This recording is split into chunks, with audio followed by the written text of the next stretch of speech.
امام بخاری تشریف لے آئے تو 3 کوس میل دور نکل کر انہوں نے پھولوں کی پتیاں ان پر نچھاور کی اور بہت دراہم و دنانیر ان پر نچھاور کی ہیں اور ان کو لے کر گئے. اور یہ امام بخاری جو بغداد شریف سے جو نیشہ پور گئے تھے، یہ 250 ہجری کی بات ہے. اور وہاں سے پھر امام بخاری رضی اللہ تعالیٰ نے 6 سال بخارا میں آپ نے درس حدیث دیا. دینے کے بعد پھر والی بخارا جو ہے اسے خالد الزہری سے کسی نے کہا کہ جی آپ انہیں یہ کہیں کہ یہ آپ کے بیٹوں کو آپ کے محل میں آ کر اور آپ کے قصر میں آ کے جو ہے وہ اپنی جامع بخاری شریف اور تاریخ بخاری جو ہے وہ پڑھائیں، وہاں پر تاریخ پڑھائیں. تو امام بخاری سے انہوں نے کہا، امام بخاری نے فرمایا کہ یہ دین اللہ کا دین ہے، میں اس کو عمرا کے دروازوں پر لے جا کے ذلیل نہیں کر سکتا ہوں، میں نہیں آؤں گا. تو اس پر پھر اس نے کہا ٹھیک ہے آپ نہیں آ سکتے، کوئی بات نہیں، میرے بچے آپ کے دروازے پر چلے جاتے ہیں. ان کا ٹھیک ہے آ جائیں. اس نے کہا لیکن شرط یہ ہے کہ جب میرے بیٹے جب آئیں گے تو اس وقت پر میرے چوکیدار اور میرے چوکیدار جو ہے باہر دروازے پر کھڑے ہوں گے، کسی اور کو اندر آنے کی اجازت نہیں ہوگی، وہ تنہا پڑھیں گے.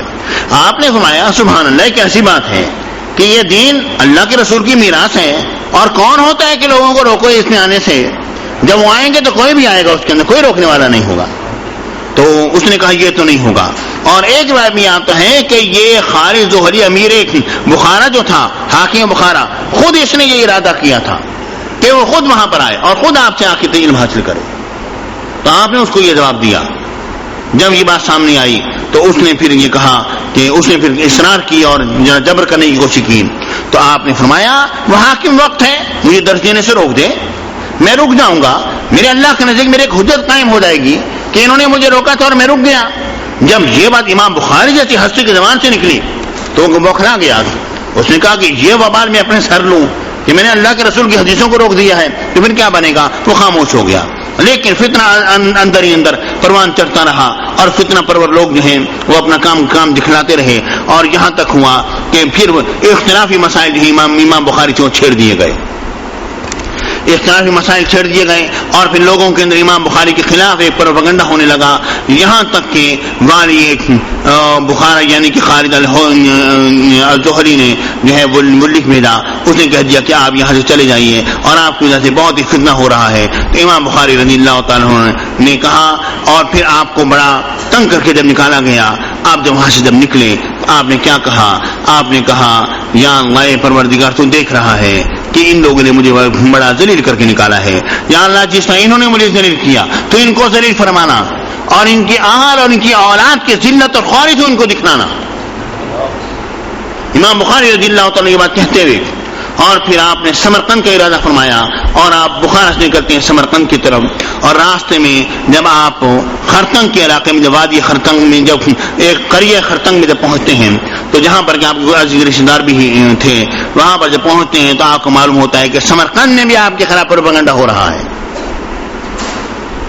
تو پھر جس طرح پھر آپ خرتنگ میں رک گئے اور جب آپ وہاں پر رکے تو پھر آپ نے رب کی بارگاہ میں تہجد میں کھڑے ہو کر یہ دعا کی رب کی بارگاہ میں، اللہم قد ضاقت علی الارض بما رحبت فاقبضنی الیک.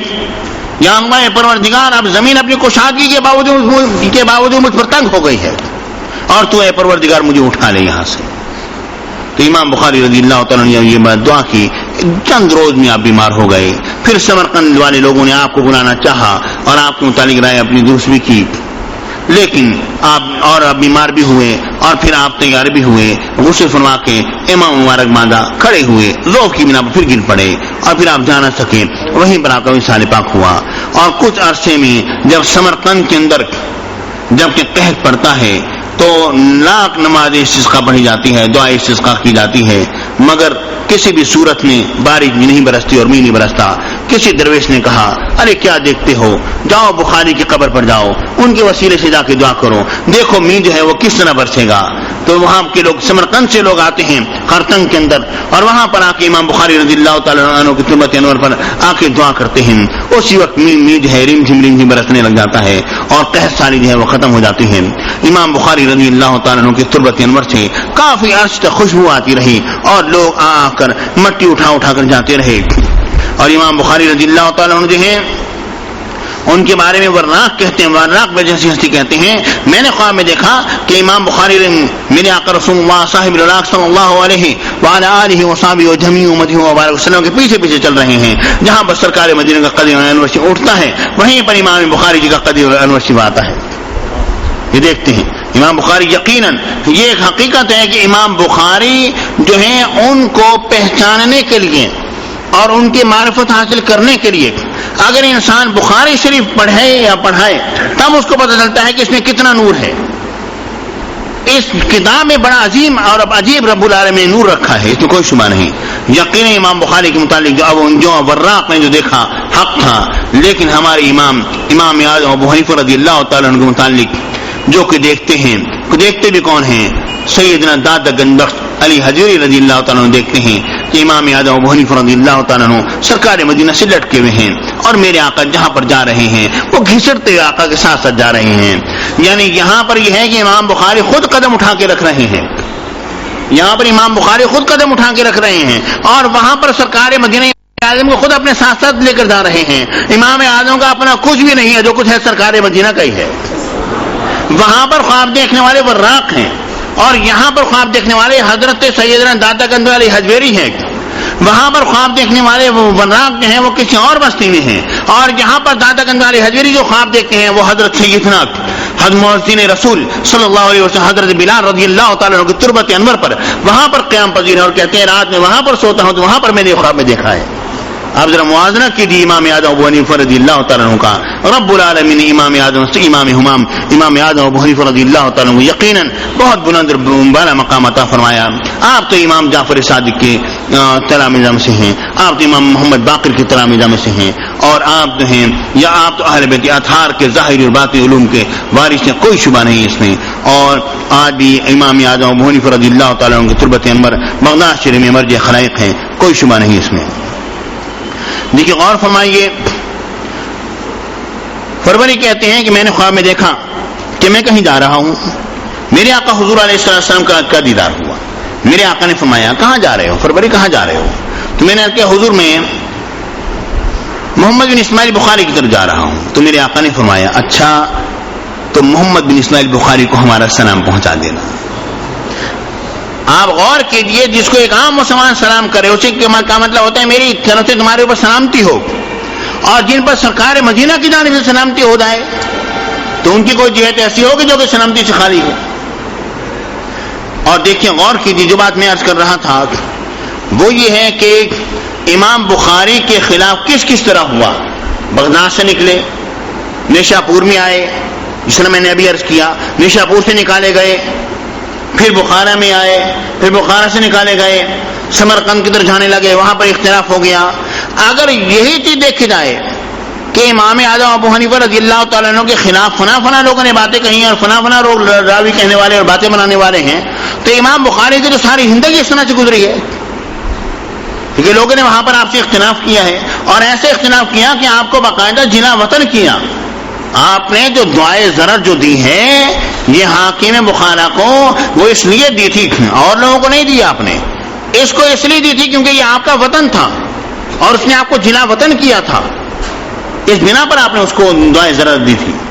اور اس کے بعد پھر ہوا کیا, وہ یہ خالد حضری کے ساتھ کیا ہوا, یہ بغداد شریف ہیڈ کوارٹر سے دارالخلافت حکم آ گیا سلطان کا کہ خالد حضری کو معزول کر دیا گیا ہے, اور اس کے بعد پھر اس کو گدھی پر بٹھایا گیا, گدھے پر بھی نہیں, گدھی پر بٹھایا اس کو, اور بٹھا کر اس کو سارے شہر میں چکر لگوایا گیا اور کہا گیا کہ بدکار شخص کا ایسا انجام ہوتا ہے.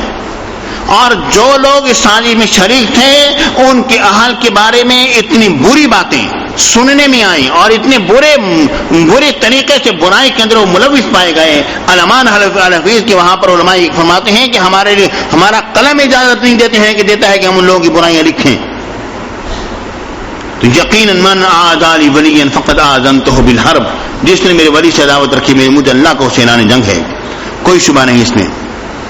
تو امام بخاری رضی اللہ تعالیٰ عنہ جو ہیں آپ کا مثال پاک اور آپ کی پیدائش پاک, اس کے بارے میں یہ ہے کان بخاری حافظا و محدثا جمع صحیح مکمل التحریری میلادہ صدق و مدت عمر فیہ حمید وانقضى فی نور.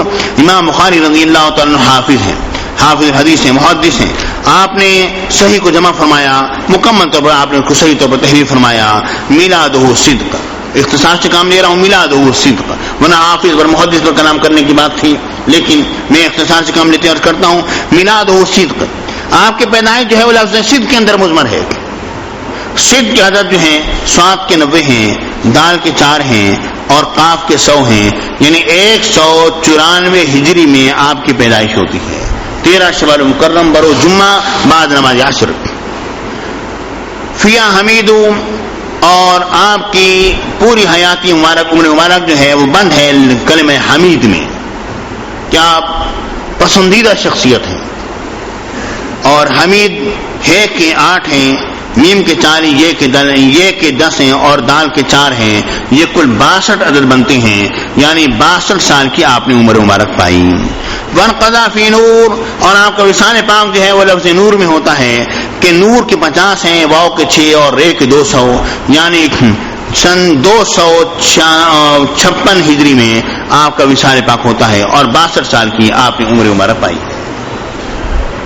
تو امام بخاری رضی اللہ تعالیٰ عنہ کے پاس کچھ میرے آقا حضور علیہ السلام کے منہ مبارک تھے جو آپ اپنے لباس میں پوشیدہ رکھتے تھے اور کچھ چھپا کے رکھتے تھے اور برکت کے لیے. تو آپ غور کیجئے جو بخاری کے رٹ لگائے رکھتے ہیں ان کو یہ تو چاہیے کہ پھر طریقہ تو پھر وہ اپنائے نا جو کہ امام بخاری کا طریقہ ہے کہ انہوں نے تبرکات کو اپنایا، تبرکات سے فیض پایا اور یہ ان کا عقیدہ تھا. تو جو لوگ ان تبرکات سے فیض پانے کے قائل نہیں ہیں تو وہ امام بخاری کا نام لینا بھی چھوڑ دیں. یہ خواہ کی باتیں ہیں اور کچھ بھی نہیں. اس میں دیکھیے غور کیجیے، امام بخاری رضی اللہ تعالیٰ عنہ نے اپنے اس مسند کو، اس طرح میں نے عرض کیا کہ صحیح کو، جامع صحیح کو آپ نے 16 سال میں تحریر فرمایا اور آپ نے اس کا نام رکھا الجامع المسند الصحیح المختصر من امور رسول اللہ صلی اللہ علیہ وسلم وسننہ وایامہ. یہ بخاری شریف کا پورا نام یہ ہے. ہم جو بخاری شریف کہہ دیتے ہیں یہ صرف ایک تلبس کے طور پر، اور ہم ایک کہ امام بخاری رضی اللہ تعالیٰ عنہ کی طرف نسبت کرتے ہوئے ہم ان کو بخاری شریف کہہ دیتے ہیں. اس کا پورا نام الجامع المسند الصحیح المختصر من امور رسول اللہ صلی اللہ علیہ وسلم وسننہ وایامہ، کہ میرے آقا کے امور مبارک، میرے آقا کے سنن مبارک، میرے آقا کے ایام مبارک، شب روز میرے آقا کی کیسے گزرے، اور ایک ایک چیز کے بارے میں جو ہے اس کا بیان ہے اس کے اندر.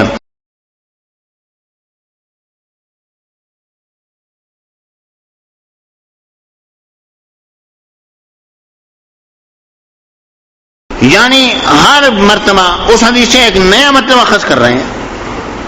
تراجم ابواب بخاری کیا ہے؟ وہی فقاہت امام بخاری ہے نا.